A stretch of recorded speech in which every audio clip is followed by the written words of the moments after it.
Flynn. Thank you, Madam Speaker. The number one issue I hear travelling around the electorate of Flynn is how people are struggling with the cost of living, especially families and businesses dealing with the rising cost of energy. Families and businesses are genuinely hurting, Madam Speaker. There are people who are now at breaking point.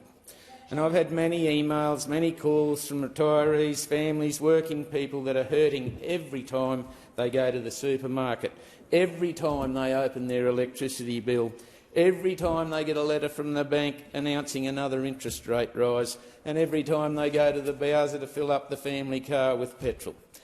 Under this Labor government, this is set to get even worse, and Labor has no plan to ease this burden of the cost of living and the price of energy. Let's look at the Labor government's truckie tax, for an example.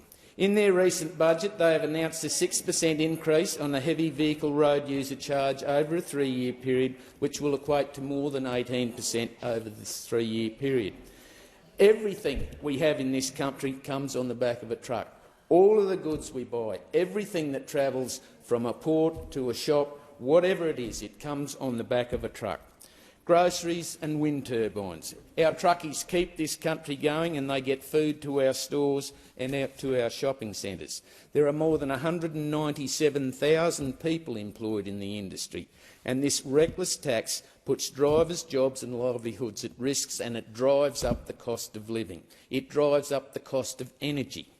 For the Minister for Infrastructure to argue that this increased tax gives certainty to the transport industry, the only certainty that the transport industry will have is to increase their costs and charges and pass them on to the consumer. So how can this possibly help with the cost of living that many Australians are experiencing? This is bad government policy and it only adds to inflation.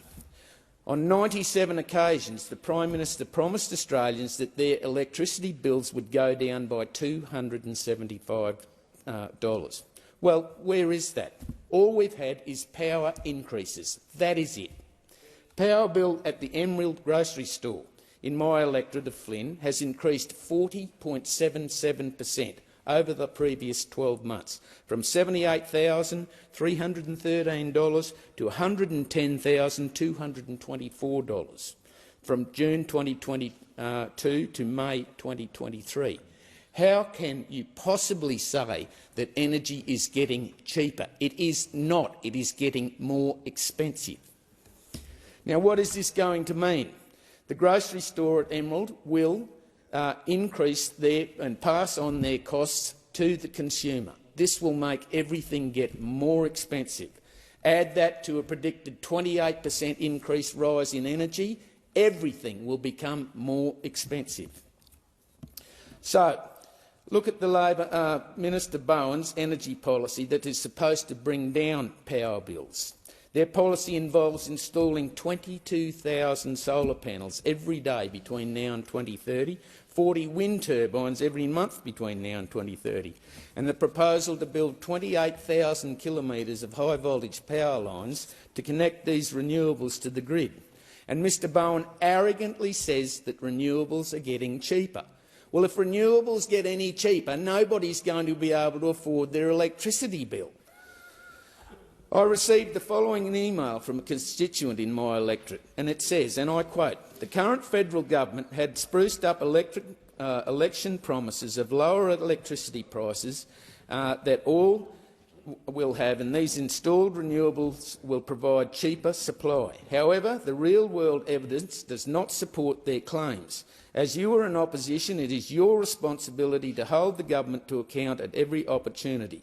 I would ask that you pressure this new federal government and the state government on behalf of small business and families who must financially pay for all of this, as we are on an unsustainable track." And that is the truth of the matter. My question to Mr Bowen: do you really think these policies are making energy cheaper for Australians? They simply are not. My question to householders across Queensland: has your power bill gone up or has it gone down under the Labor government? The facts are that it's been reported power prices in regional Queensland are expected to increase by 28%, and that is a further cost imposed on everybody.